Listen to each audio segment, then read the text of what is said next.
तो पार्ट 22 की शुरुआत होती है 4 साल पहले। हैन और हिनू के एक डेट से दोनों एक एक्वेरियम में आए थे, लेकिन यहाँ पर उनके अलावा और कोई नहीं था। जोतेक हिनू कहता है कि कितनी अजीब बात है, आज यहाँ पे कोई नहीं है। लोग इस जगह को डेटिंग के मामले में बेस्ट बताते हैं, लेकिन यहाँ पर तो कोई भी नहीं आया है। हैन भी कहती कि हाँ बात तो सही है, लेकिन असल में हैन ने ही आज के लिए पूरा एक्वेरियम बुक किया था। तभी नव को यहाँ पे एक रोमांटिक गाना सुनाई देता है, तो वो कहता है कि नॉर्मली तो यहाँ पे हैप्पी वाले सॉन्ग बजते हैं जैसे लिटिल मरमेड मूवी के गाने हैं, और ये गाना थोड़ा ज्यादा ही रोमांटिक लग रहा है। ये बोलते हुए वो थोड़ा ब्लश करने लगता है। न वो सामने की ओर मछलियों को देखने जाता है। अभी न पीछे मुड़कर कैमरे में घूरती है और उन्हें गाना चेंज करने का इशारा करती है। सिक्योरिटी रूम में 2 बंदे बैठे थे, उसका इशारा समझ जाते हैं और इस गाने को चेंज कर देते हैं, जो थोड़ा लाइट हार्टेड रोमांटिक सॉन्ग था। और ये गाना हिन को काफी पसंद आता है, तो हिन उसे कहता है कि पता नहीं आजकल मुझे ऐसा क्यों लग रहा है जैसे पूरी कायनात हमारे साथ है। आज हम लोग एक फेमस रेस्टोरेंट में गए थे, पर वहाँ भी हम दोनों के अलावा और कोई नहीं था। अम्यूजमेंट पार्क गए थे, वहाँ भी हमारे अलावा और कोई नहीं था। लगता है पूरी कायनात हमें मिलाना चाहती है। जो ऑब्वियस सी बात है कि हैन ने ही सारी जगह बुक करवाया था। हैन भी स्माइल करते हुए हाँ कहती है। नवो कहता है कि अब जब पूरी कायनात हमारे साथ है, विल यू मैरी मी। ये बोल के हैन वो घुटने में बैठ जाता है और एक रिंग निकाल कर हैन को ऑफिशियल प्रपोज करता है, जो देख हैन भी सरप्राइज्ड होती है और वो हैप्पीली उसका प्रपोजल एक्सेप्ट कर लेती है। दोनों ही उस टाइम बहुत ही ज्यादा खुश थे। इस टाइम पर हिनू को हैन की असली आइडेंटिटी पता नहीं थी। तो कमिंग बैक टू प्रेजेंट, जहाँ पिछला पार्ट खत्म हुआ था वहीं से शुरुआत होती है। हैन पिछले 5-6 दिन का सब कुछ भूल गई थी, जो देख नव रो पड़ता है। हैन उसके आंसू पहुँचते हुए कहती है कि क्या हो गया, तुम रो क्यों रहे हो। नव उसे सॉरी कहता है। हैन कहती पर किस लिए सॉरी बोल रहे हो। न वो अभी भी रो रहा था, इसलिए न उसे गले लगा लेती है और उसे कंसोल करते हुए कहती है कि क्या हो गया, तुम्हें मेरी इतनी ज्यादा फिक्र हो रही थी। डोंट वरी, मैं ठीक हूँ एंड आई लव यू। पर हिन वो तो रोए जा रहा था, पर हिन उसे कंसोल करती है। कुछ देर बाद नव उसे कहता है कि आई विश कि ये पल कभी खत्म ना हो। आई विश तुम इसी तरह मुझे देखकर स्माइल करो और तुम्हें सच जानना ना पड़े। एंड पूछती है कैसा सच, जो मुझे नहीं पता। न वो बताता है कि शौक मत होना, पर हम लोग जर्मनी जाकर आ चुके हैं। तो सुन हैरान होती है, तो उससे पूछती क्या मेरा इलाज हो गया। फिर वो बताता है नहीं, तुम अभी इलाज के लिए तैयार नहीं हो। न थोड़ा शॉकिंगली कहती कि मैं ये सब कैसे भूल सकती हूँ, अगर इसी तरह मेरी सारी मेमोरी चली गई तो ऐसे ही मैं बीमार हूँ और ऊपर से ये मेमोरी लॉस। न वो कहता है कि बीमार ना हो, तभी ऐसा टाइम आता है जब इंसान सब कुछ भुला देता है, जैसे मैं सब कुछ भूल गया था। न पूछती क्या हो गया, क्या कोई और बात है जो मुझे नहीं पता। तो न वो उसे रोते हुए सच बता देता है कि मैं तुम्हें डिवोर्स देने वाला था, इस बारे में मैंने तुम्हें बताया नहीं था। जो सुनना शॉक्ड होती है। न वो बताता है कि जर्मनी में तुम्हें इस बारे में पता चला, तब से हमारे बीच कुछ भी सही नहीं चल रहा था और न को उसकी बात पर बिलीव नहीं होता। कहती है अगर तुम मुझे डिवोर्स देने वाले होते और मुझे पता होता तो अब तक तुम यहाँ सही सलामत खड़े नहीं होते। तुम्हारे हड्डी पसलियाँ तुड़वा कर तुम्हें बाहर फेंक देती, इसलिए मुझसे झूठ मत बोलो और अगर ऐसा मजाक किया ना तो तुम्हारी खैर नहीं। कन वो कुछ कहने जाता है, पर हैन कहती कि पता नहीं कब से क्या बकवास कर रहे हो तुम और मुझे कुछ समझ नहीं आ रहा। तो न वो कहता है कि फिर याद करने की कोशिश करो, मैंने तुम्हारे साथ क्या किया है और फिर तुमने मुझ पर कितना गुस्सा किया था। न कहती है मुझे ऐसा कुछ याद नहीं, लेकिन तभी न को वो याद आता है जब हिन ने उसे कहा था तुम्हारे साथ रहना नरक से कम नहीं था। तुम कैसी लड़की हो तुम खुद भी जानती हो, इसलिए मुझे तुम्हारे साथ रहना ही पड़ा। तुम्हारे साथ आराम से एक अमीरों वाली जिंदगी जी सकता था, पर मैंने तुम्हें डिवोर्स देने का फैसला क्यों किया पता है, क्योंकि तुम्हारे साथ रहना अब मुझे बर्दाश्त नहीं होता। सबसे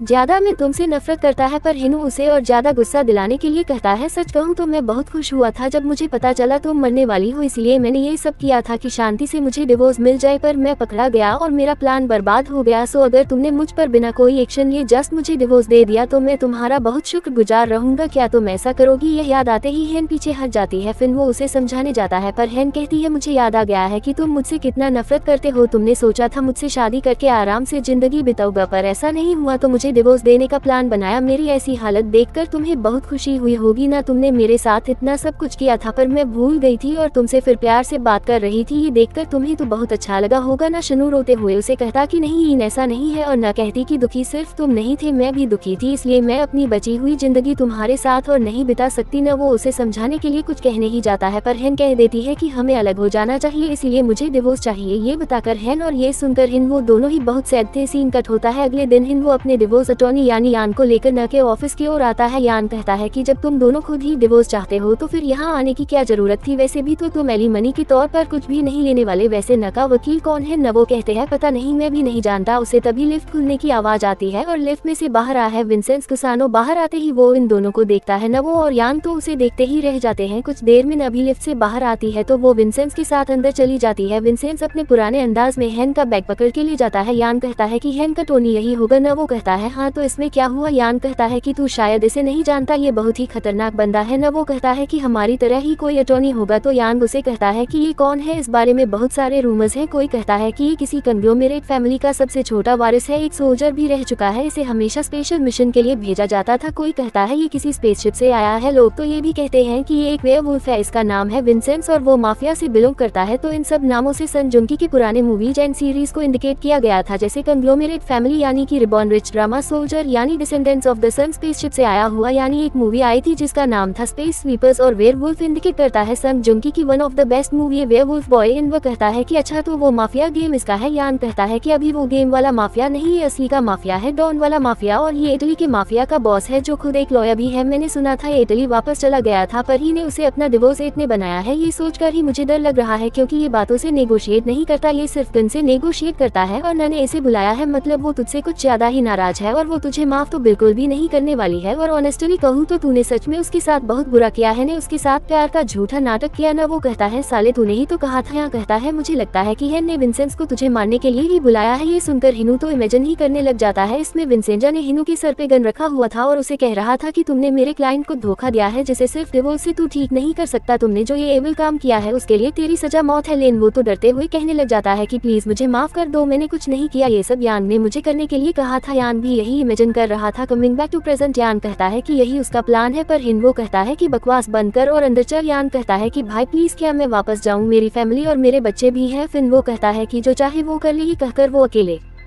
अंदर जाने लगता है पर यान अपने दोस्त को अकेला नहीं छोड़ता, वो भी अंदर चला आता है। तो सभी की नजर विंसेंस की सूटकेस पर थी। विंसेंस सूटकेस ओपन करता है, फिर उन्हें कहता है कि पहली बात ये जान लो कि मैं यहाँ नेगोशिएट करने नहीं आया हूँ। ये बोलकर वो सूटकेस उनकी ओर घुमा देता है, इससे दोनों की फटके चार हो जाती है। पर सूटकेस के अंदर देखने के बाद थोड़ा शांत होते हैं क्योंकि उसके अंदर सिर्फ डिवोर्स पेपर था, पर इसे विंसेंट जो ने बनाया था कहता है देख लो ये वही डिवोर्स पेपर है ना जो मिस्टर बेक्योनो ने बनाया था। गप पूछता है हाँ तो इसमें क्या गलत है। विंसेंट कहता है कि डिवोर्स देने का रीजन देखो, रिकंसिलिएबल डिफरेंसेस यानी कट्टर विरोधी मतभेद। कहता है कि यही तो सबसे सिंपल रीजन है डिवोर्स लेने का। इस पे विंसेंजा कहता है कि मेरी क्लाइंट की ओर देखो, ये बहुत ही रिच है जो अपने गुड लुक्स के लिए जानी जाती है, क्वींस डिपार्टमेंटल स्टोर की सीईओ है। अगर डिवोर्स का रीजन आपसी मतभेद रहा तो पब्लिक मेरी क्लाइंट को घमंडी समझेंगे क्योंकि अब तो ये वो ट्रिलियन क्लब की मेंबर भी बन चुकी है। तो न उसे धीरे से बताती है कि अभी तक बनी नहीं हो। तो विंसेंजो कहता है कि हाँ ये कोई बड़ी बात नहीं, कुछ ही दिन बाद अब 1 ट्रिलियन क्लब में शामिल हो जाएंगी। तो बताओ लोग इनके बारे में क्या सोचेंगे, मैं सेम घमंडी है और इनकी पर्सनैलिटी ठीक नहीं है। यह कहता है फिर आप ही बता दीजिए क्या रीजन दे। विंसेंस अपना टैब निकालता है एंड बताता है कि दोनों में दूरियां बढ़ गई उनकी बिजी शेड्यूल्स की वजह से। यह कहता है पर दोनों साथ में एक ही घर में रहते हैं। जो सुनकर विंसेंस ऐसे घूरता है तो अपना सर नीचे कर लेता है। विंसेंजा कहता है कि आगे लिखना, दोनों ने अच्छे दोस्त बनकर रहने का डिसाइड किया है और एक दूसरे को बेस्ट विशेष दी है। पर हेन उसे रोकते हुए कहती है कि मैंने तो इसका भला नहीं चाहा है। विंसेंस कहता है कि ये बस कहने की बात है, असल में तो कोई भी पति पत्नी एक दूसरे का भला नहीं चाहते। वो आगे कुछ कहने जाता है उससे पहले हिन वो कहता है कि आपको जो सही लगे वो लिख देना। विंसेंस कहता है कि सोच लो बाद में पछताना मत। न वो कहता है कि कोई फर्क नहीं पड़ता, वैसे भी तो ये सारे रीजन झूठ है, असली रीजन तो हम में से किसी को पता ही नहीं है। तो यहाँ पे सीन कट होता है, इनका डिवोर्स फाइनलाइज हो जाता है। हैन घर आते हुए सनसेट को देख रही थी, तभी ओवरब्रिज में चलते हुए ट्रेन को देखकर उसे याद आता है 4 साल पहले ऐसे ही टाइम पर वो हिनू के साथ उस ट्रेन में ट्रेवल कर रही थी। दोनों खिड़की के पास खड़े थे। तो हैन पूछती है कि आज अचानक ट्रेन से जाने का कैसे मन हुआ। ना वो कहता है कि जब भी मेरा दिन थोड़ा खराब जाता है तो मैं इस ट्रेन में आ जाता हूँ। रीजन पूछने पर बताता है कि यहाँ लोगों को देखकर टाइम जल्दी पार हो जाता है, इसीलिए मैं शाम तक यही रहता हूँ। और आखिर में दंगसान और हापजंग स्टेशन के बीच देखने को मिलता है सियोल का सबसे ब्यूटीफुल सनसेट। ये बोलकर हे इनकी आंखें बंद करता है और कुछ देर बाद अपना हाथ हटाता है। दोनों इस ब्यूटीफुल सनसेट को देखकर बहुत ज्यादा खुश होते हैं। वो बताता है कि चाहे जितना भी बुरा दिन गया हो पर इस सनसेट को देखकर मैं वो सब भूल जाता हूँ और हैप्पी घर लौटने का बहुत मन होता है। तो दोनों एक दूसरे के हाथों में हाथ डाले ब्यूटीफुल सनसेट को देखने लगते हैं। कमिंग बैक टू प्रेजेंट, न अपने ड्राइवर से कार रोकने के लिए कहती है, फिर अकेले एक पार्क में बैठकर हिनू के सारे फोटोज एंड वीडियोस देख रही होती है जो सभी से उन दोनों जासूस ने भेजा था। इसमें वो राइस सूप पी रहा था, बेसबॉल खेल रहा था, फिर कार वॉश करने दी और इसी पार्क में दौड़ रहा था। फिर रात को फिर से राइस सूप पीने गया था, इसके साथ वो मीट भी खा रहा था, जिसे देखने कहती कि ये फिर से राइस सूप पीने गया, आखिर ये खाना कितना ही टेस्टी होगा। पर ठीक है, हिनू कम से कम अच्छे से खाना खाता है। फिर हिनू का दौड़ता हुआ वीडियो देखकर कहती कि ये अच्छा दौड़ लेता है। पर इस पार्क में कपल्स को देखकर हेन उसे बहुत ज्यादा मिस करती है, जिससे हमें समझ आता है कि हेन ने जानबूझकर ही हिनू को डिवोर्स दिया है ताकि अगर 2 महीने बाद हेन को कुछ हो गया तो हिनू ज्यादा दुखी ना हो। नमू की बेसबॉल वाली फोटो देखकर न वहाँ पे पहुँच जाती है। वहाँ कुछ लोगों को देखकर कहती है कि आखिर इन्हें क्या मजा आता है यहाँ पे बेसबॉल को हिट करने में, तो वो भी बेसबॉल ट्राई करने आती है। तो यहाँ